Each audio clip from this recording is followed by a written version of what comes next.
ಸರಿ ವಿದ್ಯಾರ್ಥಿಗಳೇ, ನಿಮಗೆಲ್ಲರಿಗೂ ಇಂದಿನ ವಿಡಿಯೋ ತರಗತಿಗೆ ಸ್ವಾಗತ.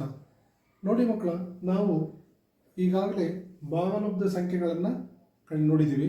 ಈ ಭಾಗಲಬ್ಧ ಸಂಖ್ಯೆಗಳಲ್ಲಿ ಪೂರ್ಣ ಸಂಖ್ಯೆಗಳು, ಸ್ವಾಭಾವಿಕ ಸಂಖ್ಯೆಗಳು, ಪೂರ್ಣಾಂಕಗಳು, ಭಾಗಲಬ್ಧ ಸಂಖ್ಯೆಗಳು ಯಾವ ರೀತಿಯಾಗಿ ಗಣಿತದ ಮೂಲ ಕ್ರಿಯೆಗಳಲ್ಲಿ ಆವೃತವಾಗಿವೆ ಅಂತ ಹೇಳಿ ನಾವು ನೋಡಿದ್ದೀವಿ.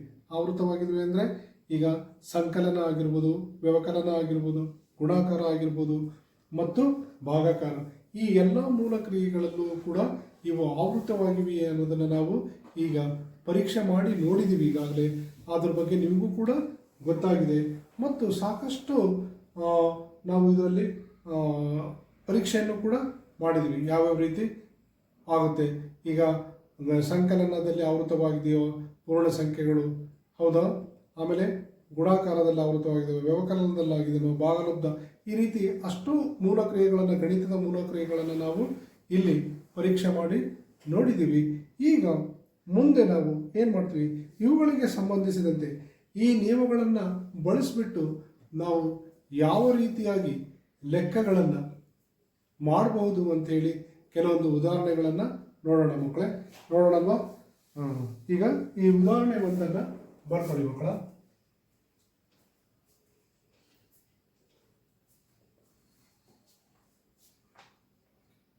ಇದರ ಬೆಲೆ ಕಂಡುಹಿಡಿಯಿರಿ. ಇದರ ಬೆಲೆ ಕಂಡುಹಿಡಿಯಿರಿ. ಇದರ ಬೆಲೆ ಕಂಡುಹಿಡಿಯಿರಿ. 7ನೇ 3 ಪ್ಲಸ್ 7ನೇ 3 ಪ್ಲಸ್ 11ನೇ ಮೈನಸ್ 6, 11ನೇ ಮೈನಸ್ 6 ಪ್ಲಸ್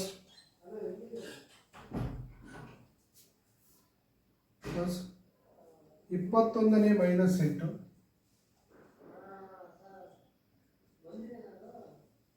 21ನೇ ಮೈನಸ್ 8 ಪ್ಲಸ್ 22ನೇ 5 ಪ್ಲಸ್ 22ನೇ 5. ಸರಿನಾ ಮಕ್ಕಳ? ಈಗ ಇದನ್ನು ನಾವು ಸುಲಭ ರೂಪಕ್ಕೆ ತರೋದು. ಹೇಗೆ ಸುಲಭ ರೂಪಕ್ಕೆ ತರೋದು ಅಂತೇಳಿ ನಾವು ನೋಡೋಣ ಮಕ್ಕಳೇ. ಸರಿಯಾಗಿ ಗಮನಿಸಿ ಏನು ಮಾಡೋದು ಅಂತೇಳಿ ನೋಡೋಣ. ನೋಡಿ ಮಕ್ಕಳ, ಈಗ ನಾವೇನು ಮಾಡೋಣ, ಪರಿಹಾರವಾಗಿ ನಾವು ಬರೀತಾ 7ನೇ 3 plus of minus 6/11 plus of minus 8/21 plus of 5/22. ಸರಿನಾ? ದಿಸ್ ಈಸ್ ಈಕ್ವಲ್ ಟು, ನಾವೇನು ಮಾಡ್ಬೋದು, ಈಗ ಈ ಮೈನಸ್ ಇದೆ ಅಲ್ವಾ, ಇವನ್ನೆಲ್ಲ ನಾವು ಇದರಿಂದ ಗುಣಿಸ್ಕೊಳ್ಳೋಣ. 7ನೇ 3 ಪ್ಲಸ್ ಇಂಟು ಮೈನಸ್ ಮೈನಸ್ 11ನೇ 6 ಪ್ಲಸ್ ಇಂಟು ಮೈನಸ್ ಮೈನಸ್ 8ನೇ 21ನೇ 8 ಪ್ಲಸ್ ಇಂಟು ಪ್ಲಸ್ 22ನೇ 5. ಸರಿನಾ ಮಕ್ಕಳ? ಈಗ ಮುಂದಿನ ಹಂತದಲ್ಲಿ ನಾವು ಏನು ಮಾಡಬಹುದು? ಮುಂದಿನ ಹಂತದಲ್ಲಿ ಏನು ಮಾಡಬಹುದು ಅಂದರೆ ಮಕ್ಕಳ ನೋಡ್ರಿ, ಇಲ್ಲಿ ಇವೆಲ್ಲವಕ್ಕೂ ನಾವೇನು ಮಾಡಬೇಕು, ಲಾಸಾಹವನ್ನು ತೆಗಿಬೇಕಾಗುತ್ತೆ. ಏನು ಮಾಡಬೇಕಾಗುತ್ತೆ ಮಕ್ಕಳ? ಲಾಸಾಹವನ್ನು ತೆಗಿಬೇಕಾಗುತ್ತೆ. ನೋಡಿ ಮಕ್ಕಳ, 7, 11, 21, 22. ಸರಿನಾ ಮಕ್ಕಳ? ಇವಕ್ಕೆ ಲಾಸಾಹವನ್ನು ತೆಗೆಯೋಣ. ಮೊದಲಿಗೆ 7ರಿಂದ ಇದನ್ನು ಅಪವರ್ತಿಸೋಣ. 7 1 7, 11 ಹಾಗೆ ಬರ್ಕೊಳ್ಳೋಣ. 7 3 21, 22 ಹಾಗೆ ಬರ್ಕೊಳ್ಳೋಣ. ಸರಿನಾ ಮಕ್ಕಳ? ಈಗ ನೋಡಿ ಮಕ್ಕಳ, ಈಗ ಈ 3ರಿಂದ 1 ಹಾಗೆ ಬರೆಯೋಣ, 11 ಹಾಗೆ ಬರೋಣ. 3 1 3, 22 ಹಾಗೆ ಇದೆ ಮಕ್ಕಳ. ಈಗ 11 ಮತ್ತು 22 ಉಳಿದಿದೆ ಅಲ್ವಾ? 11 ಮತ್ತು 22 ಉಳಿದಿದ್ರೆ ಇದನ್ನು ನಾವೇನು ಮಾಡಬೇಕು, 11 1 11, 11 2 22, ಮತ್ತೆ ಪುನಃ 2 ಉಳಿದೆ, 2 1 2 ಅಂತ ಮಾಡ್ಕೊಳ್ತೀವಿ ಅಲ್ವಾ ಮಕ್ಕಳ? ಈಗ ಸಂಪೂರ್ಣವಾಗಿ ಇವುಗಳನ್ನು ಗುಣಿಸಿದರೆ ಇದರ ಲಾಸಾಹ ಎಷ್ಟು ಬರುತ್ತೆ ಅಂತ ಗೊತ್ತಾಗುತ್ತೆ.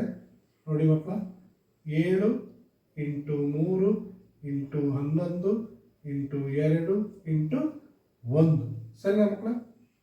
ನೋಡಿರಿ ಈಗ ಎಷ್ಟಾಗುತ್ತೆ ಇದು ನೋಡೋಣ. 1 2 2, 11 2 22, 7 3 21.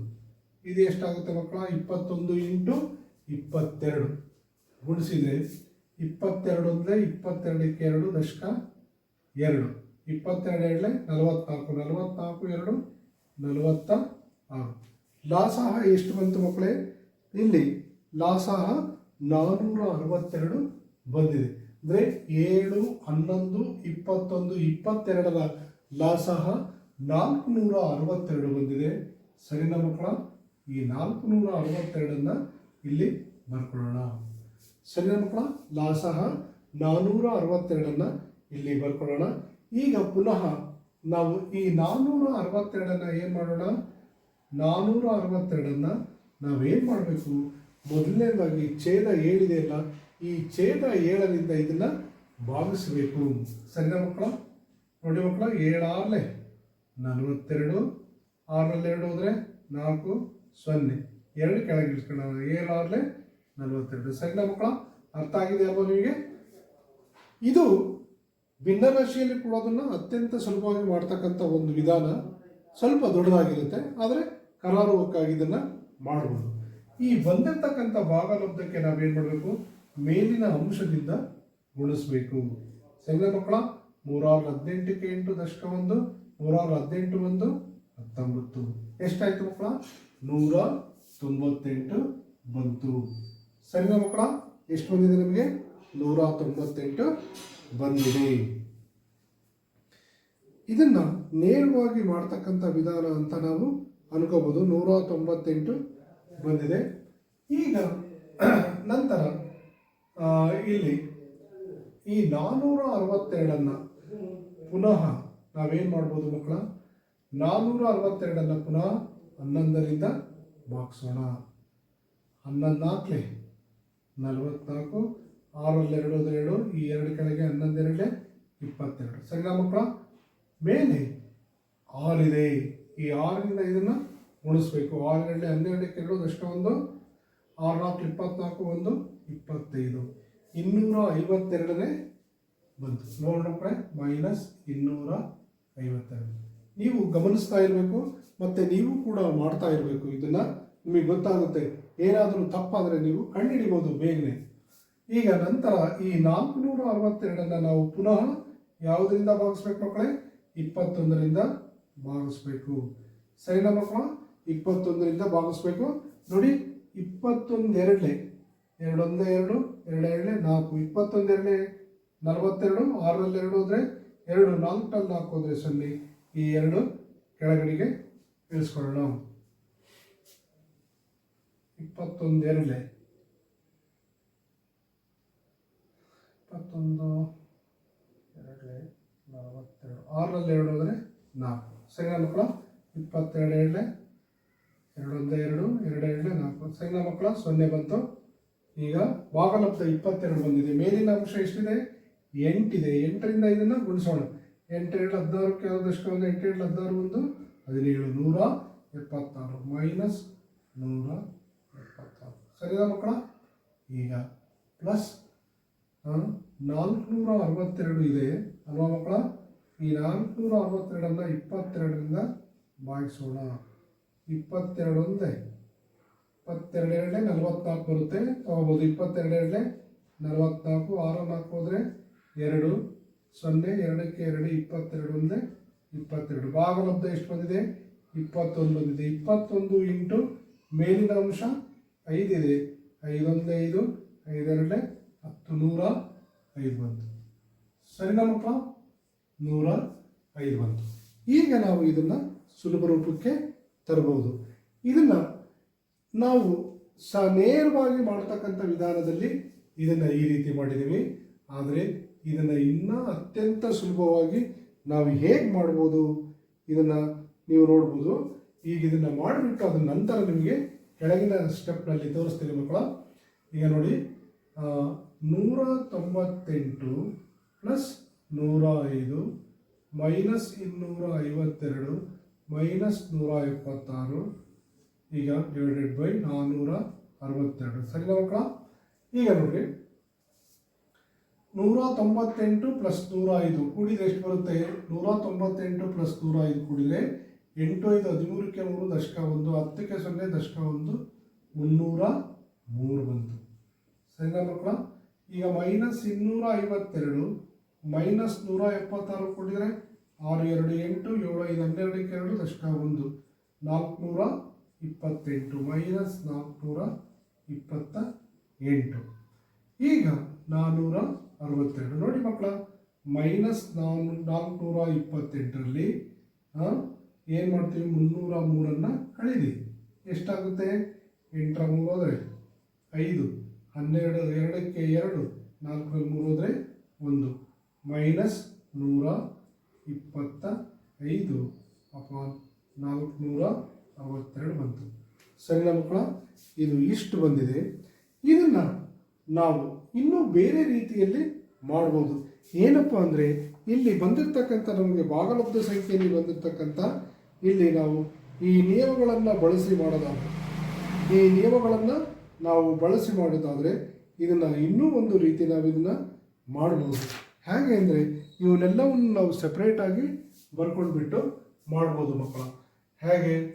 198 ಅಪಾನ್ 462 ಸರಿನಾ ಮಕ್ಕಳ. 198 ಅಪಾನ್ 462 ಪ್ಲಸ್ -252 ಅಪಾನ್ 462 ಇದು ಒಂದು. ಮತ್ತೆ ಏನಾಗಿದೆ? ಪ್ಲಸ್ -176 ಅಪಾನ್ 462 ಹೀಗೂ ಮಾಡ್ಬೋದು. ಪ್ಲಸ್ 105 ಅಪಾನ್ 462 ಈ ರೀತಿಯಾಗಿ ನಾವು ಬಿಡಿಯಾಗಿ ಬರಿತಾ ಇದನ್ನು ಕೂಡ ನಾವು ಮಾಡ್ಬೋದು ಮಕ್ಕಳೇ. ಇಲ್ಲಿ ನಿಮಗೆ ಈಗಾಗಲೇ ತೋರಿಸಿದ್ವಿ. ಇದಕ್ಕೆ ಉತ್ತರನೂ ಕೂಡ ಇದಕ್ಕೂ ಕೂಡ ಈ ರೀತಿಯಾಗಿ ಬಿಡಿಸಿ ಮಾಡಿದರೂ ಕೂಡ ಉತ್ತರ ಅದೇ ರೀತಿ ನಿಮಗೆ ಬರುತ್ತೆ. ಇಲ್ಲಿ ನಾವೇನು ಮಾಡಿದ್ದೀವಿ ಅಂದರೆ ಮಕ್ಕಳ, ಪರಿವರ್ತನೆ ಮತ್ತು ಸಹವರ್ತನೆಯ ನಿಯಮಗಳನ್ನು ಬಳಸ್ಕೊಂಡಿದ್ದೀವಿ ಸರಿನಾ ಮಕ್ಕಳ. ಇಲ್ಲಿ ನಾವು ಮುಂದೆ ಮಾಡ್ತಾ ಹೋದರೆ ಇದನ್ನು ನಾವು ಇನ್ನೊಂದು ರೀತಿಯಲ್ಲಿ ಕೂಡ ನಿಮಗೆ ತೋರಿಸ್ಬೋದು. ಇದನ್ನು ಬರ್ಕೊಳ್ತೀರಲ್ವ ಮಕ್ಕಳೇ, ಬೇಗ ಬರ್ಕೊಂಡಾಗ ನಿಮಗೆ ಇದನ್ನು ತೋರಿಸ್ಬೋದು. ಇನ್ನೊಂದು ರೀತಿಯಲ್ಲಿ ತೋರಿಸಿದ್ರು ಕೂಡ ನಿಮಗೆ ಇಲ್ಲಿ ಪರಿವರ್ತನೀಯ ಮತ್ತು ಸಹವರ್ತನೀಯ ನಿಯಮಗಳನ್ನು ಬಳಸಿಬಿಟ್ಟು ಮಾಡ್ಬೋದು. ನಾವು ಅದನ್ನು ಇಲ್ಲಿ ಪ್ರಯತ್ನವನ್ನು ಮಾಡಿದ್ದೀವಿ. ಅಲ್ಲೂ ಮಾಡಿದಾಗಲೂ ಕೂಡ ಅದೇ ಉತ್ತರ ಬರುತ್ತೆ ಸರಿನಾ ಮಕ್ಕಳ. ಈಗ ಇದನ್ನು ಇನ್ನೊಂದು ವಿಧಾನದಲ್ಲಿ ನಿಮಗೆ ತೋರಿಸ್ತೀನಿ ನೋಡ್ರಿ.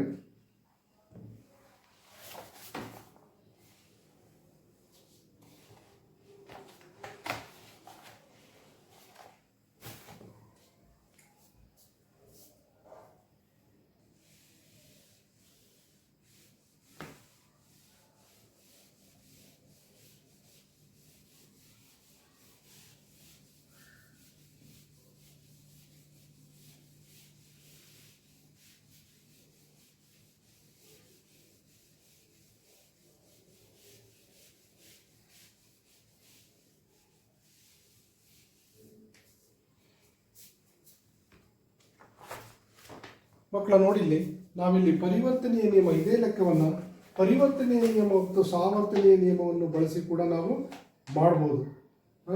ಪರ್ಯಾಯ ಕ್ರಮ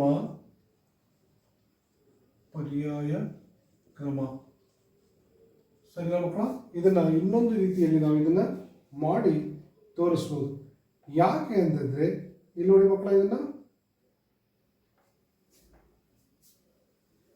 7ನೇ 3 ಪ್ಲಸ್ -6 ಅಪಾನ್ 11 ಪ್ಲಸ್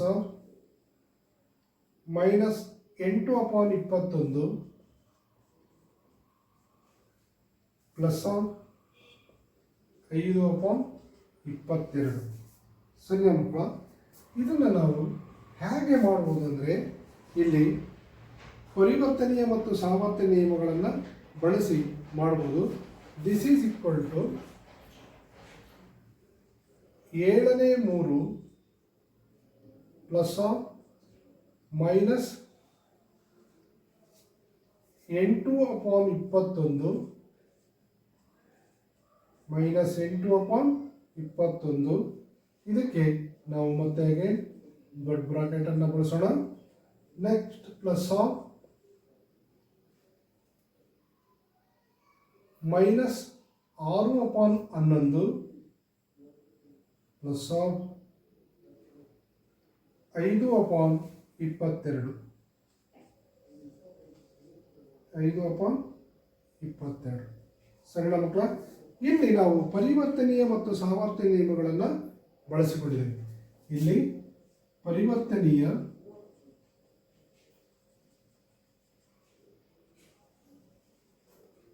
ಮತ್ತು ಸಹವರ್ತನೀಯ ನಿಯಮಗಳನ್ನು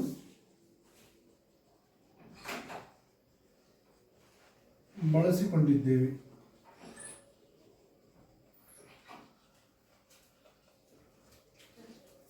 ಪರಿವರ್ತನೀಯ ಮತ್ತು ಸಹವರ್ತನೀಯ ನಿಯಮವನ್ನು ಬಳಸಿಕೊಂಡಿದ್ದೇವೆ. ಸರಿನಾ ಮಕ್ಕಳ? ಈಗ ಇದನ್ನು ನಾವು ಸರಳ ರೂಪಕ್ಕೆ ತಂದರೆ ಏನಾಗುತ್ತೆ? 9 plus of minus 8 9 plus of minus 8 ಗೊತ್ತಾಗಿದೆಯಲ್ಲ. 7 7 3 21 loss ಬರುತ್ತೆ. ಆ ಮೂಲಕ ಮಾಡಿದ್ವಿ. 9 plus of minus 8 upon 21 plus of minus 12 plus 5 upon 22. ಸಣ್ಣ ಮಕ್ಕಳ, ಇಲ್ಲಿ ಲಾಸವನ್ನು ತೆಗೆದಿದ್ವಿ. 7 ಮತ್ತು 21 ಲಾಸಹ 21, 11 ಮತ್ತು 22 ಲಾಸಹ 22 ಬಂದಿದೆ ಅಂತ ನಾವು ಹೇಳಿದ್ವಿ. ಹಿಂದಿನ ಲೆಕ್ಕವನ್ನು ಮಾತ್ರ ಮಾಡಿ ತೋರಿಸಿದ್ದೀವಿ ಅಲ್ವ ಮಕ್ಕಳ? ಈಗ ಇದು ಏನಾಗುತ್ತೆ? ಇದು ಇನ್ನೂ ಸರಳ ರೂಪಕ್ಕೆ ತಂದಾಗ 1/21 plus of minus 7/22 this is equal to ಎಷ್ಟಾಗುತ್ತೆ? 22 ಮೈನಸ್ 147 ಅಪಾನ್ 462. ಮತ್ತೆ ಇಲ್ಲಿ 21 ಮತ್ತು 22 ಲಾಸವನ್ನು ತೆಗೆದಿದ್ದೀವಿ. ಅದು 462 ಬಂದಿದೆ ಅಲ್ವ ಮಕ್ಕಳು? ಈಗ ಇದನ್ನು ಮೈನಸ್ ಮಾಡಿದರೆ ಮೈನಸ್ 125 ಅಪಾನ್ 462. ಅಂದರೆ ನಾವಿಲ್ಲಿ ಏನು ಮಾಡಿದ್ದೀವಿ ಮಕ್ಕಳ? ಇಲ್ಲಿ ನಾವು ಪರಿವರ್ತನೀಯ ಮತ್ತು ಸಹವರ್ತನೀಯ ನಿಯಮಗಳನ್ನು ಬಳಸಿಬಿಟ್ಟು ಈ ಲೆಕ್ಕವನ್ನು ಇಲ್ಲಿ ಮಾಡಿದ್ದೀವಿ. ಇದನ್ನು ನೀವೀಗ ಬರ್ಕೋಬೋದು. ಬರ್ಕೊಳ್ತೀರಲ್ವಾ? ಇಲ್ಲ ಬರೀರಿ, ಬೇಗ ಮುಗಿಸಿ ಮುಂದಿನ ಲೆಕ್ಕಕ್ಕೆ ಹೋಗೋಣ. ಈಗ ಮುಂದಿನ ಉದಾಹರಣೆಯನ್ನು ನೋಡೋಣ ಮಕ್ಕಳೇ. ಈಗ ಉದಾಹರಣೆ 2, ಇದರ ಬೆಲೆ ಕಂಡುಹಿಡಿಯಿರಿ. 5 minus 4 5 minus 4 into 7 3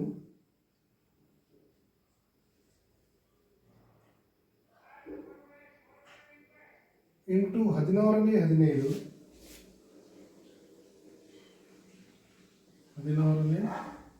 15 into minus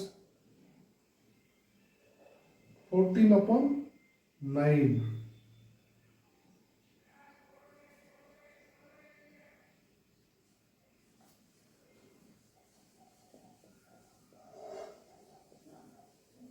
ಈಗ ಇದನ್ನು ಯಾವ ರೀತಿ ನಾವು ಬಿಡಿಸಬಹುದು ಅಂತ ನಾವಿಲ್ಲಿ ನೋಡೋಣ ಮಕ್ಕಳೇ.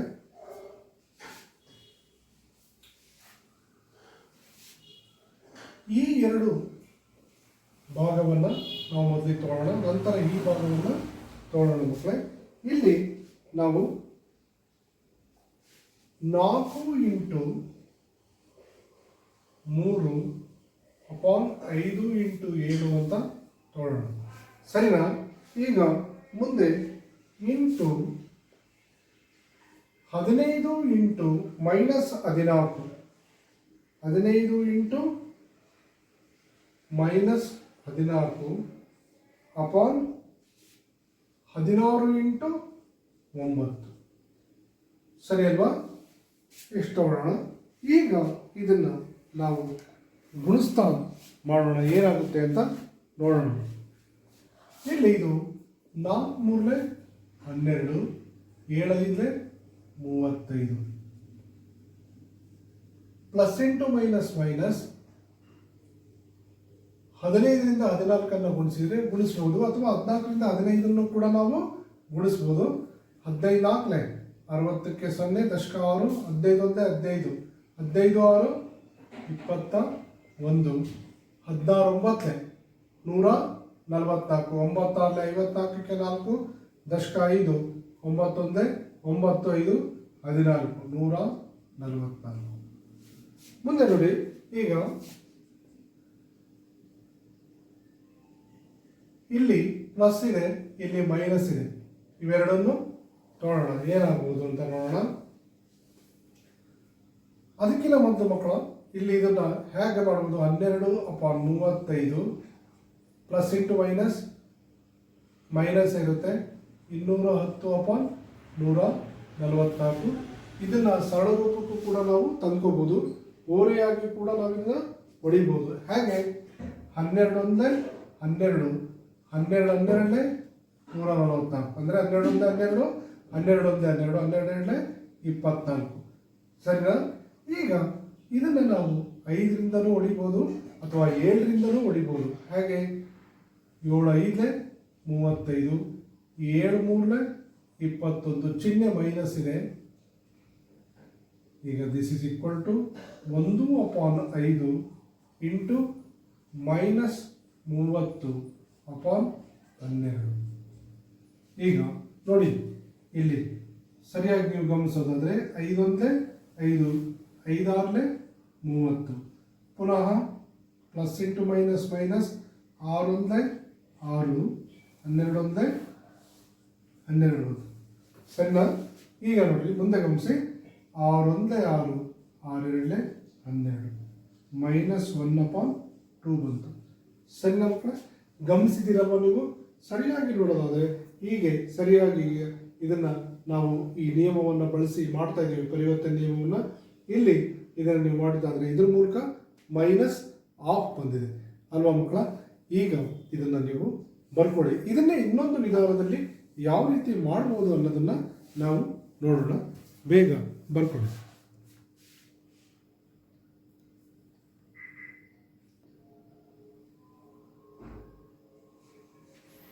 ನೋಡಿ ಮಕ್ಕಳ, ಇದನ್ನ ಇನ್ನೊಂದು ರೀತಿಯಲ್ಲೂ ಕೂಡ ನಾವು ಮಾಡ್ಬೋದು.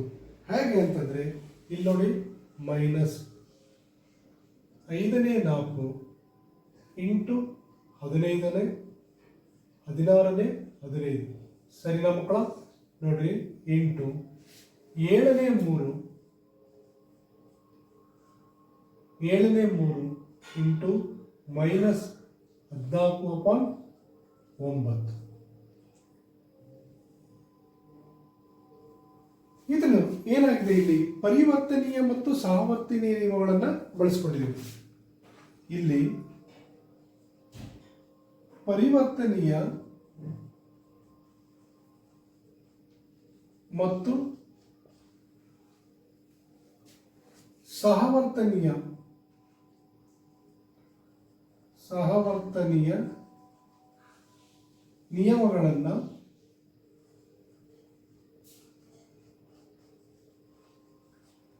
ಬಳಸಿಕೊಂಡಿದೆ.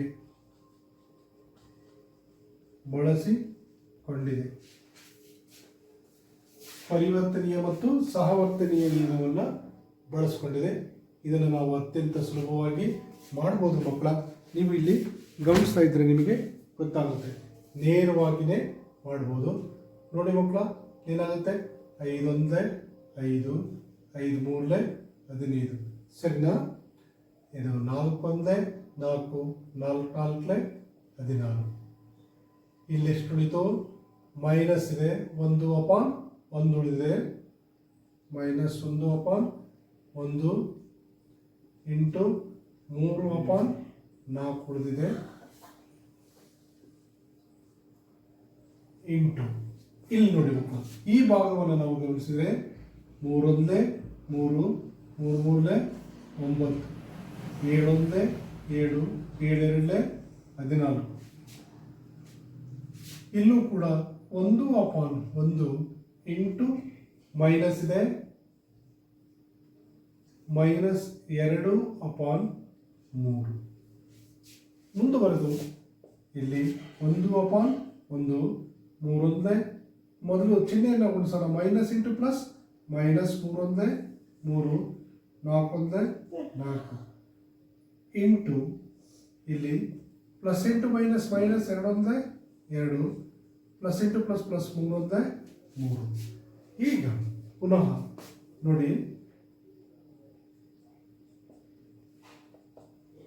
ಅಂದರೆ ಇಲ್ಲಿ ನಾವು ಮೈನಸ್ ಇಂಟು ಮೈನಸ್ ಪ್ಲಸ್ ಆಯಿತು.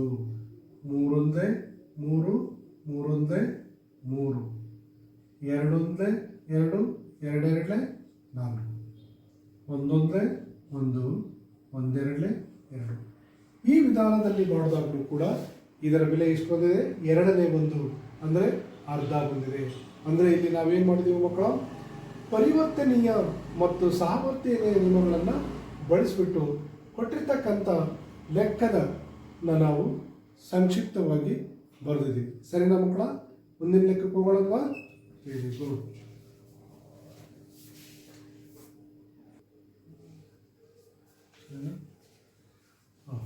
ಮುಂದೆ ನೋಡಿ ಮಕ್ಕಳ, ಇಲ್ಲಿ 0ಯ ಪಾತ್ರ ಏನಾಗುತ್ತೆ ಅಂತ ನಾವು 0ಯ ಪಾತ್ರವನ್ನು ಇಲ್ಲಿ ನೋಡೋಣ.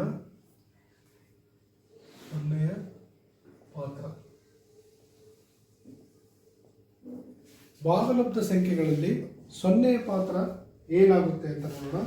ಇಲ್ಲಿ ನಾವು 2 + 0 2 + 0 ಅನ್ನೋದು 0 + 2ಕ್ಕೆ ಸಮ ಅಲ್ವಾ ಮಕ್ಕಳೇ? ಇದರ ಉತ್ತರ ಎಷ್ಟು ಬರುತ್ತೆ? 2 ಬರುತ್ತೆ. ಅದೇ ರೀತಿ -5 + 0 is equal to 0 +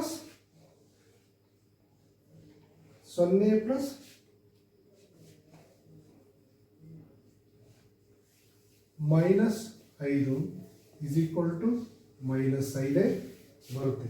ಅಂದರೆ ಇಲ್ಲಿ ಏನಾಗುತ್ತೆ ಅಂದರೆ ಪೂರ್ಣ ಸಂಖ್ಯೆಗೆ 0ಯನ್ನು ಸೇರುವುದು, ಪೂರ್ಣಾಂಕಕ್ಕೆ 0ಯನ್ನು ಸೇರುವುದು.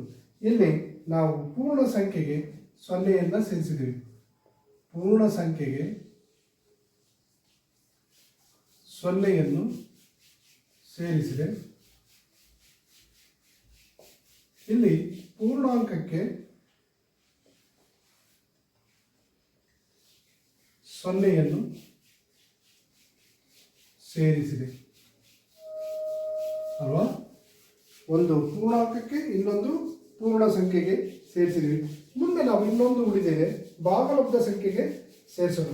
7ನೇ -2 + 0 is equal to 0 + -7ನೇ 2.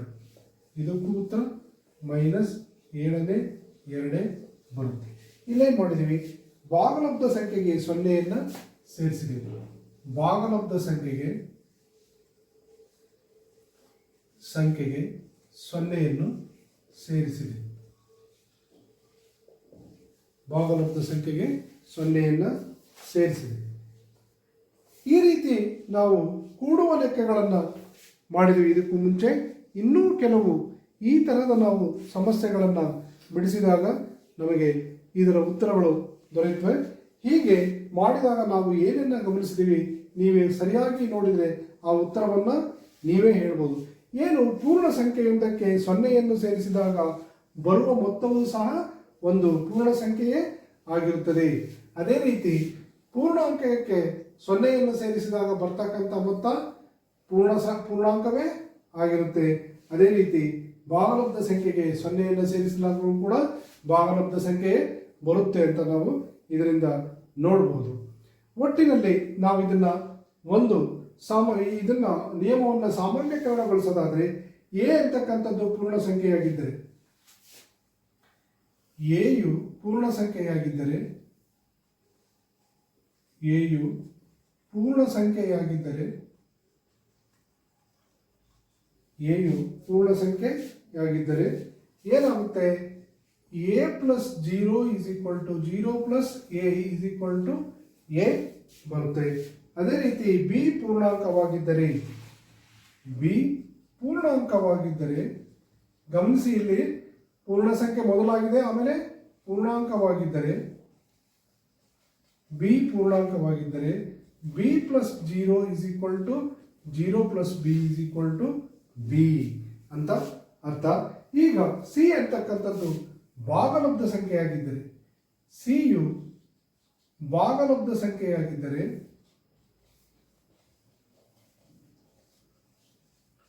ಸಿಯು ಭಾಗಲಬ್ಧ ಸಂಖ್ಯೆಯಾಗಿದ್ದರೆ ಬರುವ ಉತ್ತರವು ಕೂಡ ಭಾಗಲಬ್ಧ ಸಂಖ್ಯೆಯೇ ಆಗಿರುತ್ತದೆ.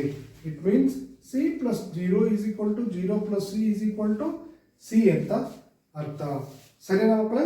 ಸೊನ್ನೆಯನ್ನು ಭಾಗಲಬ್ಧ ಸಂಖ್ಯೆಗಳ ಸಂಕಲನದ ಅನನ್ಯತಾಂಶ ಅಂತೇಳಿ ನಾವಿಲ್ಲಿ ಕರಿತೀವಿ. ಸೊನ್ನೆಯನ್ನು ಭಾಗಲಬ್ಧ ಸಂಖ್ಯೆಗಳ ಸಂಕಲನದ ಅನನ್ಯತಾಂಶ ಅಂತ ಹೇಳಿ ಕರಿತೀವಿ. ಇದು ಪೂರ್ಣಾಂಕ ಮತ್ತು ಪೂರ್ಣ ಸಂಖ್ಯೆಗಳಿಗೂ ಸಹ ಸಂಕಲನದ ಅನನ್ಯತಾಂಶವಾಗಿದೆ. ನೋಡಿ ಮಕ್ಕಳೇ, ಇಲ್ಲಿ ಒಟ್ಟಾರೆಯಾಗಿ ನಾವು ಏನು ಹೇಳ್ಬೋದು ಅಂದರೆ ಸೊನ್ನೆಯನ್ನ ನಾವು ಅನನ್ಯತಾಂಶ ಅಂತ ಕರಿತೀವಿ. ಸೊನ್ನೆಯನ್ನ ಅನನ್ಯತಾಂಶ ಅಂತ ಹೇಳಿ ಕರಿತೀವಿ. ಅಂದರೆ ಭಾಗಲಬ್ಧ ಸಂಖ್ಯೆಗಳಲ್ಲಿ ಸೊನ್ನೆಯನ್ನು ಅನನ್ಯತಾಂಶ ಅಂತ ಕರಿತೀವಿ. ಇದನ್ನು ಏನಾಗಿದೆ, ಎ ಒಂದು ಪೂರ್ಣ ಸಂಖ್ಯೆ ಆಗಿದ್ದರೆ ಇಲ್ಲಿ A plus 0 is equal to 0 plus A 0 A ಆಗಿರುತ್ತೆ. ಅಂದರೆ ಪೂರ್ಣ ಸಂಖ್ಯೆಗೆ ಸೊನ್ನೆ ಅನನ್ಯತಾಂಶ ಆಗಿದೆ. ಅದೇ ರೀತಿ ಬಿ ಪೂರ್ಣಾಂಕವಾಗಿದ್ದರೆ B plus 0 is equal to 0 plus B is equal to B. ಅಂದರೆ ಇದರ ಅರ್ಥ ಇಲ್ಲಿ ಪೂರ್ಣಾಂಕಗಳನ್ನು ಕೂಡ ಸೊನ್ನೆ ಅನಂತಾಂಶವಾಗಿದೆ. ಅದೇ ರೀತಿ ಭಾಗಲಬ್ಧ ಸಂಖ್ಯೆಗಳನ್ನು ನಾವು ತಗೊಂಡಾಗ C plus 0 is equal to 0 plus C is equal to C ಆಗಿರುತ್ತದೆ.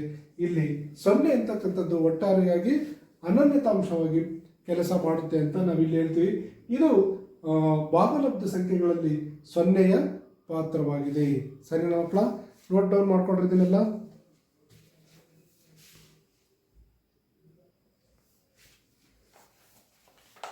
ನೋಡಿ ಮಕ್ಕಳ, ಈಗ ಸಂಖ್ಯೆ 1ರ ಪಾತ್ರ ಏನು ಅನ್ನೋದನ್ನ ನೋಡೋಣ. ಸಂಖ್ಯೆ 1ರ ಪಾತ್ರ ಏನು ಅಂತ ನಾವಿಲ್ಲಿ ನೋಡೋಣ. ನೋಡಿ ಮಕ್ಕಳ, 5 into 1 is equal to 1 into 5 is equal to 5. ಅಂದರೆ ಪೂರ್ಣ ಸಂಖ್ಯೆ ಮತ್ತು 1ರ ಗುಣಾಕಾರ. ಇಲ್ಲೇನು ಮಾಡಿದ್ವಿ, ಪೂರ್ಣ ಸಂಖ್ಯೆ ಮತ್ತು 1ರ ಗುಣಾಕಾರವನ್ನು ಮಾಡಿದ್ದೀವಿ.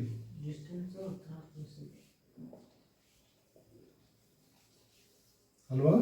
ಅದೇ ರೀತಿ ಈಗ ಭಾಗಲಬ್ಧ ಸಂಖ್ಯೆಗಳನ್ನು ತಗೊಳ್ಳೋದಾದ್ರೆ 7ನೇ minus 2 into 1 is equal to 1 into minus 2, 7ನೇ ಮೈನಸ್ 2 ಇಸ್ ಈಕ್ವಲ್ ಟು ಇದು ಕೂಡ ಮೈನಸ್ 7ನೇ 2 ಆಗುತ್ತೆ. ಇಲ್ಲಿ ಭಾಗಲಬ್ಧ ಸಂಖ್ಯೆಗಳನ್ನ ಮತ್ತೊಂದು ಉದಾಹರಣೆಯನ್ನು ತಗೊಳ್ಳೋದಾದ್ರೆ 8ನೇ 3 into 1 is equal to 1 into 8ನೇ 3 ಆದರೆ ಇಸ್ ಈಕ್ವಲ್ ಟು 8ನೇ 3 ಬರುತ್ತೆ.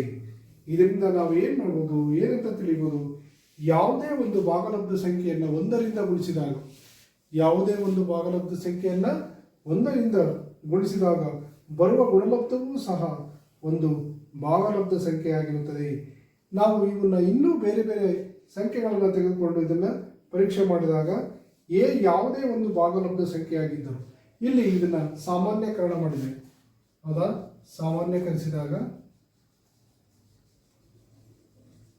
ಸಾಮಾನ್ಯಕರಣ ಮಾಡಿದಾಗ ಏನಾಗುತ್ತೆ, ಎ ಒಂದು ಯಾವುದೇ ಭಾಗಲಬ್ಧ ಸಂಖ್ಯೆಯಾಗಿದ್ದರು, ಎ ಯಾವುದೇ ಭಾಗಲಬ್ಧ ಸಂಖ್ಯೆಯಾಗಿದ್ದರು, ಎ ಯಾವುದೇ ಭಾಗಲಬ್ಧ ಸಂಖ್ಯೆ ಆಗಿದ್ದರು A into 1 is equal to 1 into A is equal to A ಅಂತ ಹೇಳ್ಬೋದು. ಅಂದರೆ ಸಂಖ್ಯೆ 1ನ್ನು ನಾವು ಇಲ್ಲಿ ಏನಂತ ಹೇಳ್ಬೋದು, ಭಾಗಲಬ್ಧ ಸಂಖ್ಯೆಗಳ ಗುಣಾಕಾರದ ಅನನ್ಯತಾಂಶ ಅಂತ ಹೇಳ್ಬೋದು. ಇಲ್ಲಿ ನಾವು ಸಂಖ್ಯೆ 1ನ್ನು ಭಾಗಲಬ್ಧ ಸಂಖ್ಯೆಗಳ ಭಾಗಲಬ್ಧ ಸಂಖ್ಯೆಗಳ ಅನನ್ಯತಾಂಶವೆಂದು ಹೇಳುತ್ತೇವೆ. ಅನನ್ಯತಾಂಶ ಎಂದು ಹೇಳುತ್ತೇವೆ. ಸರಿ ಮಕ್ಕಳೇ, ನಾವು ಆವಾಗಲೇ ಏನು ಮಾಡಿದ್ವಿ, ಸೊನ್ನೆಯನ್ನ ಸಂಕಲನದ ಅನನ್ಯತಾಂಶ ಅಂತ ಹೇಳಿದ್ವಿ. ಅದನ್ನು ಪೂರ್ಣ ಸಂಖ್ಯೆಗಳಿಗೂ ಪೂರ್ಣಾಂಕಗಳಿಗೂ ಭಾಗಲಬ್ಧ ಸಂಖ್ಯೆಗಳಿಗೂ ಪರೀಕ್ಷೆ ಮಾಡಿ ನೋಡಿದಾಗ ಸೊನ್ನೆ ಸಂಕಲನದ ಅನನ್ಯತಾಂಶ ಅಂತ ಹೇಳಿ ನೋಡಿದ್ವಿ. ಇಲ್ಲಿ ಭಾಗಲಬ್ಧ ಸಂಖ್ಯೆಯ ಸಂಕಲನದ ಅನನ್ಯತಾಂಶ ಅಂತ. ಇಲ್ಲಿ ನಾವು ಎ ಅಂತಕ್ಕಂಥದ್ದು ಯಾವುದೇ ಒಂದು ಭಾಗಲಬ್ಧ ಸಂಖ್ಯೆ ಆಗಿದ್ದರೂ ಎ ಇಂಟು 1 1 ಇಂಟು ಎ ಆಗುತ್ತೆ. ಇಲ್ಲಿ ಸಂಖ್ಯೆ ಒಂದನ್ನು ನಾವು ಭಾಗಲಬ್ಧ ಸಂಖ್ಯೆಗಳ ಅನನ್ಯತಾಂಶ ಅಂತ ಹೇಳಿ ಹೇಳ್ತೀವಿ ಅಲ್ವಾ ಮಕ್ಕಳೇ. ಈಗ ನಿಮಗೆಲ್ಲರಿಗೂ ಇದು ಅರ್ಥ ಆಗಿದೆ ಅಂತ ಹೇಳಿ ನಾನು ಭಾವಿಸಿದ್ದೇನೆ. ಈಗ ಮತ್ತೆ ಮುಂದೆ ಹೋಗೋಣ.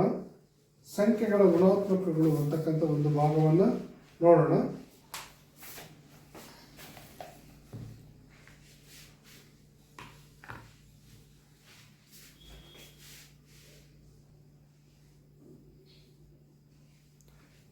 ಇಲ್ಲಿ ನಾವು ಮುಂದೆ ಸಂಖ್ಯೆಗಳ ಋಣಾತ್ಮಕವನ್ನು ಪರೀಕ್ಷೆ ಮಾಡೋದು.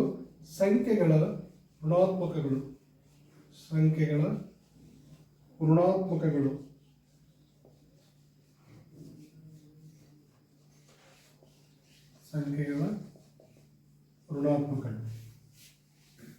ಇಲ್ಲಿ ನೋಡಿ ಮಕ್ಕಳ, ನಮಗೆಲ್ಲರಿಗೂ ಗೊತ್ತಿದೆ. ಈಗ ನೀವು ಯಾರಾದರೂ ಒಂದರ ಋಣಾತ್ಮಕ ಅಂಶ ಯಾವುದು ಅಂತ ಕೇಳಿದ್ರೆ ಏನು ಹೇಳ್ತೀರಾ ನೀವು? ಒಂದರ ಋಣಾತ್ಮಕ ಅಂಶ ಕೇಳಿದ್ರೆ ಯಾವುದು ಅಂತ ಹೇಳ್ತೀರಾ? -1 ಅಂತ ಹೇಳ್ತೀರಾ ಅಲ್ವಾ?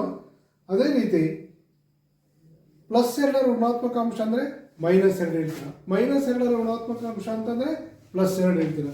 ಹೀಗೆ ಈ ಋಣಾತ್ಮಕ ಅಂಶಗಳನ್ನು ನಾವಿಲ್ಲಿ ಪರೀಕ್ಷೆ ಮಾಡೋದಾದರೆ ಏನಂತ ಹೇಳ್ಬೋದು ನೋಡಿ ಮಕ್ಕಳ. 1ರ ಋಣಾತ್ಮಕ ಅಂಶ -1, 1ರ ಋಣಾತ್ಮಕ ಅಂಶ -1. ಇದನ್ನು ಕೂಡ -1ರ ಋಣಾತ್ಮಕ ಅಂಶ ಏನಾಗುತ್ತೆ? +1. ನೋಡಿ ಮಕ್ಕಳ, ಇದನ್ನು ನೀವು ಮಾಡಿ ನೋಡೋದಾದ್ರೆ ಇಲ್ಲಿ 1 + -1 ಅಂದರೆ ಪ್ಲಸ್ ಇಂಟು ಮೈನಸ್ ಆಗುತ್ತೆ. 1 - 1 ಅಂದರೆ 0 ಆಗುತ್ತೆ. ಇಲ್ಲಿ ನೋಡಿ ಮಕ್ಕಳ, ಮೈನಸ್ ಇಂಟು ಪ್ಲಸ್ ಮೈನಸ್, 1 - 1 ಅಂದರೆ ಮತ್ತೆ 0 ಆಗುತ್ತೆ. ಅರ್ಥ ಆಯ್ತಲ್ಲ? ಇದು ಸಂಖ್ಯೆಗಳ ಋಣಾತ್ಮಕತೆಯನ್ನು ತೋರಿಸುತ್ತೆ. ಇಲ್ಲಿ 2ರ ಋಣಾತ್ಮಕ -2, -2ರ ಋಣಾತ್ಮಕ +2. This is also equal to how much? 0. ಅಂದರೆ ನಾವಿಲ್ಲಿ ಋಣಾತ್ಮಕತೆಯನ್ನು ಪರೀಕ್ಷೆ ಮಾಡ್ತಿದ್ದೀವಿ. ಅಂದರೆ ಇದು ಋಣಾತ್ಮಕ ಅಥವಾ ಸಂಕಲನದ ವಿಲೋಮಾಂಶ ಅಂತಲೂ ಕೂಡ ಕರಿತೀವಿ, ಹೌದಾ? ಇಲ್ಲಿ +1ರ ಸಂಕಲನದ ವಿಲೋಮಾಂಶ ಯಾವುದು? -1. +2ರ ವಿಲೋಮಾಂಶ -2 ಅಂತ ಹೇಳಿ ಹೇಳ್ತೀವಿ. ಇದನ್ನು ನಾವು ಒಂದು ಸಾಮಾನ್ಯಕರಣ ರೂಪದಲ್ಲಿ ಕೂಡ ಬರಿಬಹುದು. ಇದನ್ನು ನಾವು ಸಾಮಾನ್ಯಕರಿಸಿದಾಗ ಏನಂತ ಹೇಳ್ಬೋದು ನೋಡಿ ಮಕ್ಕಳ. ಎ ಅಂತಕ್ಕಂಥದ್ದು ಯಾವುದೇ ಒಂದು ಋಣಾತ್ಮಕ ಅಂಶ ಆಗಿದ್ರೆ ಎ ಅಂತಕ್ಕಂಥದ್ದು -aನ ಋಣಾತ್ಮಕ +a ಆಗಿರುತ್ತೆ. ಅದೇ ರೀತಿ ಪ್ರತಿಯಾಗಿ ಎನ ಋಣಾತ್ಮಕ -a ಆಗಿರುತ್ತೆ. ಅಂದರೆ ಇದನ್ನು ನಾವು ಸಾಮಾನ್ಯಕರಣದಲ್ಲಿ ಕೂಡಿಸಿದಾಗ a + -a is equal to -a of +a is equal to 0. ಇದರ ಅರ್ಥ ಏನಪ್ಪ ಅಂತಂದ್ರೆ ಎನ ವಿಲೋಮಾಂಶ -a, -aನ ವಿಲೋಮಾಂಶ +a ಅಂತ ಅರ್ಥ ಅಲ್ವಾ ಮಕ್ಕಳೇ? ಇಲ್ಲಿ ಎನ ವಿಲೋಮಾಂಶ +a ಅಂತ ಅರ್ಥ. ಈಗ ನಾವು ಭಾಗಲಬ್ಧ ಸಂಖ್ಯೆ 3ನೇ 2ಅನ್ನು ತೆಗೆದುಕೊಳ್ಳೋಣ. ಇದು ಏನಾಗುತ್ತೆ ಅಂತೇಳಿ ಚೆಕ್ ಮಾಡೋಣ. ಈಗ ಭಾಗಲಬ್ಧ ಸಂಖ್ಯೆ 3ನೇ 2 ಉದಾಹರಣೆ. ಭಾಗಲಬ್ಧ ಸಂಖ್ಯೆ 3ನೇ 2ಅನ್ನು ತಗೊಳ್ಳೋಣ. ಈ 3ನೇ 2ಅನ್ನು ತಗೊಂಡಾಗ ಇದು 0ಗೆ ಸಮವಾಗುತ್ತಾ ನೋಡೋಣ. ಹಾಗೆ ನೋಡಿ, 3ನೇ 2ರ ವಿಲೋಮಾಂಶ -3ನೇ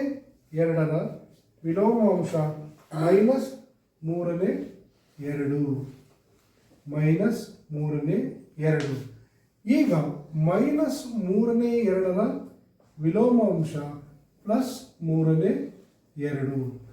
ಈಗ ಇದು ಸೊನ್ನೆಗೆ ಸಮವಾಗುತ್ತಾ? ಖಂಡಿತವಾಗಿಯೂ ಇದು ಸೊನ್ನೆಗೆ ಸಮವಾಗುತ್ತೆ. ಏಕೆಂದರೆ ಮೂರನೇ ಎರಡು ಪ್ಲಸ್ ಇಂಟು ಮೈನಸ್ ಮೈನಸ್ ಮೂರನೇ ಎರಡು ಮೈನಸ್ ಮೂರನೇ ಎರಡು ಪ್ಲಸ್ ಮೂರನೇ ಎರಡು ಪ್ಲಸ್ ಮೈನಸ್ಸು ಕ್ಯಾನ್ಸಲ್ ಆಗಿಬಿಡುತ್ತೆ. ಆವಾಗ ಸೊನ್ನೆ ಉಳಿಯುತ್ತೆ. ಆದ್ದರಿಂದ ಮೂರನೇ ಎರಡರ ವಿಲೋಮಾಂಶ ಮೈನಸ್ ಮೂರನೇ ಎರಡು ಅಂತ ಹೇಳಿ ನಾವು ನಿಸ್ಸಂದೇಹವಾಗಿ ಹೇಳ್ಬೋದು. ಅದೇ ರೀತಿ ನಾವು ಇನ್ನೊಂದನ್ನು ಇಲ್ಲಿ ಚೆಕ್ ಮಾಡಿ ನೋಡೋಣ.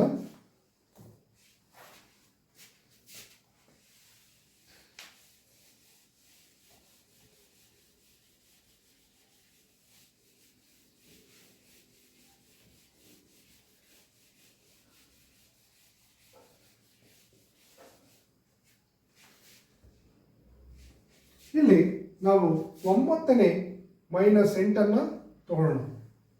9ನೇ ಮೈನಸ್ 8 ಉದಾಹರಣೆಯಾಗಿ ತಗೊಳ್ಳೋಣ. ಇದು ಏನಾಗುತ್ತೆ ಅಂತ ನೋಡೋಣ. ಮೈನಸ್ 9ನೇ 8ರ ವಿಲೋಮಾಂಶ ಪ್ಲಸ್ 9ನೇ 8 ಸರಿನಾ?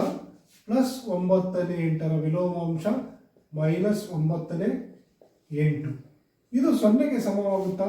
ಖಂಡಿತವಾಗಲೂ ಆಗುತ್ತೆ. ಮೈನಸ್ 9ನೇ 8 ಪ್ಲಸ್ 9ನೇ 8 9ನೇ 8 ಪ್ಲಸ್ ಇಂಟು ಮೈನಸ್ ಮೈನಸ್ 9ನೇ 8 ಇವೆರಡು ಕ್ಯಾನ್ಸಲ್ ಆಗುತ್ತೆ, ಸೊನ್ನೆ ಉಳಿಯುತ್ತೆ. ಆದ್ದರಿಂದ ಮೈನಸ್ 9ನೇ 8ರ ವಿಲೋಮಾಂಶ ಪ್ಲಸ್ 9ನೇ 8 ಅಂತ ನಾವಿಲ್ಲಿ ಹೇಳ್ಬೋದು. ಇದನ್ನು ನಾವು ಸಾಮಾನ್ಯಕರಣಗೊಳಿಸಿದರೆ ಏನಾಗುತ್ತೆ ಅಂತೇಳಿ ನೋಡ್ಬೋದು. ಅದೇ ರೀತಿ ಸಾಕಷ್ಟು ಭಾಗಲಬ್ಧ ಸಂಖ್ಯೆಗಳನ್ನು ನೀವು ತಗೊಂಡು ನೋಡ್ಬೋದು. 7ನೇ ಮೈನಸ್ 11 ತೆಗೆದು ನೋಡ್ಬೋದು.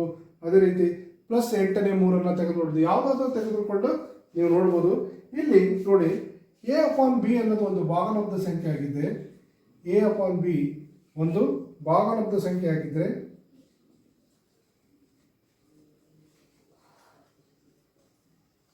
ಎ ಅಪಾನ್ ಬಿ ಅಂತಕ್ಕಂಥದ್ದು ಒಂದು ಭಾಗಲಬ್ಧ ಸಂಖ್ಯೆ ಆಗಿದ್ದರೆ ನೋಡಿ ಇಲ್ಲೇನಾಗುತ್ತೆ, A upon B plus of minus a upon b is equal to minus a upon b plus of a upon b ಆಗಿರುತ್ತೆ. ಆಗ ಇದರ ಅಷ್ಟು ಫಲಿತಾಂಶ ಸೊನ್ನೆಗೆ ಸಮ ಅಂತ ನಾವು ನಿಸ್ಸಂದೇಹವಾಗಿ ಹೇಳ್ಬೋದು. ಇಲ್ಲೇನಂತ ಹೇಳ್ತೀವಿ, ಯಾವುದೇ ಒಂದು ಭಾಗಲಬ್ಧ ಸಂಖ್ಯೆ a ಅಪಾನ್ ಬಿ ಇದ್ದರೆ ಅದಕ್ಕೆ ವಿಲೋಮ ಅಂಶ ಮೈನಸ್ a ಅಪಾನ್ ಬಿ ಆಗಿರುತ್ತೆ. ಅವೆರಡರ ಮೊತ್ತವನ್ನು ನಾವು ಕೊಡಿದಾಗ ಅದು ಸೊನ್ನೆಗೆ ಸಮವಾಗಿರುತ್ತೆ ಅಂತ ಈ ರೀತಿ ಪರೀಕ್ಷೆಯ ಮೂಲಕ ನಾವು ಹೇಳ್ಬೋದು. ಆದ್ದರಿಂದ ಮೈನಸ್ ಎ ಅಪಾನ್ ಬಿಯು ಎ ಅಪಾನ್ ಬಿಯ ಸಂಕಲನದ ವಿಲೋಮಾಂಶ ನೋಡ್ರಿ. ಆದ್ದರಿಂದ ಇದನ್ನು ಪೂರ್ಣಗೊಳಿಸೋದಾದ್ರೆ, ಆದ್ದರಿಂದ ಮೈನಸ್ ಎ ಅಪಾನ್ ಬಿಯು ಎ ಅಪಾನ್ ಬಿಯ ಸಂಕಲನದ ವಿಲೋಮಾಂಶ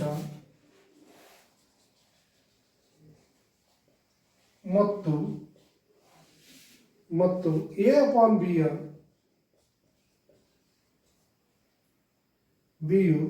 ಮೈನಸ್ ಎ ಅಪಾನ್ ಬಿಯ ಸಂಕಲನದ ವಿಲೋಮಾಂಶ ಎಂದು ಹೇಳುತ್ತೇವೆ. ಸರಿನಾ? ಇಲ್ಲಿ ನಾವು ಇದನ್ನು ಸಂಪೂರ್ಣವಾಗಿ ಅರ್ಥ ಮಾಡ್ಕೊಂಡಿದ್ದೀವಿ. ಇಲ್ಲಿ ಸಂಖ್ಯೆಗಳ ಋಣಾತ್ಮಕಗಳು ಅಂದ ತಕ್ಷಣ ನಾವೇನು ಮಾಡ್ತೀವಿ, ವಿಲೋಮಾಂಶಗಳನ್ನು ನೋಡ್ತೀವಿ. ಅದನ್ನು ಸಾಮಾನ್ಯಕರಣಗೊಳಿಸ್ತೇವೆ. ಒಂದು ಭಾಗಲಬ್ಧ ಸಂಖ್ಯೆ ಎ ಅಪಾನ್ ಬಿ ಅಂತಕ್ಕಂಥದ್ದು ಭಾಗಲಬ್ಧ ಸಂಖ್ಯೆ ಆಗಿದ್ದರೆ ಇಲ್ಲಿ ಮೈನಸ್ ಎ ಅಪಾನ್ ಬಿ ಅಂತಕ್ಕಂಥದ್ದು ಅದರ ವಿಲೋಮ ಆಗಿರುತ್ತೆ. ಹೌದಾ? ಅವೆರಡರ ಮೊತ್ತ ಏನಾಗಿರುತ್ತೆ, ಸೊನ್ನೆಗೆ ಸಮವಾಗಿರುತ್ತೆ. ಆದ್ದರಿಂದ ಎ ಮೈನಸ್ ಎ ಅಪಾನ್ ಬಿಯು ಎ ಅಪಾನ್ ಬಿಯ ಸಂಕಲನದ ವಿಲೋಮಾಂಶ ಮತ್ತು ಎ ಅಪಾನ್ ಬಿಯು ಮೈನಸ್ ಎ ಅಪಾನ್ ಬಿಯ ಸಂಕಲನದ ವಿಲೋಮಾಂಶ ಅಂತೇಳಿ ಹೇಳ್ತೀವಿ. ನೋಡಿ ಮಕ್ಕಳ, ಇಂದಿನ ತರಗತಿಯಲ್ಲಿ ನಾವು ಇಲ್ಲಿ ಏನು ಮಾಡಿದ್ವಿ, ಕೆಲವೊಂದು ಉದಾಹರಣೆಗಳನ್ನು ನೋಡಿದ್ವಿ. ಹೌದಾ? ಭಾಗಲಬ್ಧ ಸಂಖ್ಯೆಗಳಲ್ಲಿ ಪೂರ್ಣ ಸಂಖ್ಯೆಗಳು, ಪೂರ್ಣಾಂಕಗಳು, ಭಾಗಲಬ್ಧ ಸಂಖ್ಯೆಗಳ ಕುರಿತಾಗಿ ಅದರಲ್ಲಿ ಪರಿವರ್ತನೀಯ ನಿಯಮ ಮತ್ತು ಸಹವರ್ತನೀಯ ನಿಯಮಗಳನ್ನು ಬಳಸಿಬಿಟ್ಟು ಹೇಗೆ ನಾವು ಲೆಕ್ಕಗಳನ್ನು ಸರಳಗೊಳಿಸ್ಬೋದು ಅಂತೇಳಿ, ಸಂಕ್ಷಿಪ್ತಗೊಳಿಸ್ಬೋದು ಅಂತ ನೋಡಿದ್ವಿ. ಅದೇ ರೀತಿ ನಾವಿಲ್ಲಿ ಭಾಗಲಬ್ಧ ಸಂಖ್ಯೆಗಳಲ್ಲಿ 0ಯ ಪಾತ್ರ ಮತ್ತು 1ರ ಪಾತ್ರ ಮತ್ತು ಸಂಖ್ಯೆಗಳ ಋಣಾತ್ಮಕತೆಯನ್ನು ನಾವು ಇಲ್ಲಿ ಪರೀಕ್ಷೆ ಮಾಡಿದ್ದೀವಿ. ಹಾಗಾಗಿಬಿಟ್ಟು ಇಲ್ಲಿ ಇಂದು ಕೊಟ್ಟಿರ್ತಕ್ಕಂಥ ಎಲ್ಲ ಅಂಶಗಳನ್ನು ನೀವು ಮಂದಟ್ಟು ಮಾಡ್ಕೊಂಡಿದ್ದೀರಾ ಅಂತೇಳಿ ಅಂದ್ಕೊಂಡಿದ್ದೀನಿ. ಈಗ ನೀವು ಇದಕ್ಕೆ ಸಂಬಂಧಿಸಿದಂತೆ ಸಾಕಷ್ಟು ವಿಷಯಗಳನ್ನು ನೀವು ನಿಮ್ಮ ನೋಟ್ಸ್ನಲ್ಲಿ ಬರ್ಕೊಂಡ್ಬಿಟ್ಟು ಮನೆಯಲ್ಲಿ ಮತ್ತೊಮ್ಮೆ ಅಭ್ಯಾಸ ಮಾಡಿರಿ ಅಂತ ಹೇಳ್ಬಿಟ್ಟು ಇಂದಿನ ತರಗತಿಯನ್ನು ಮುಗಿಸ್ತಾ ಇದ್ದೀನಿ. ಧನ್ಯವಾದಗಳು.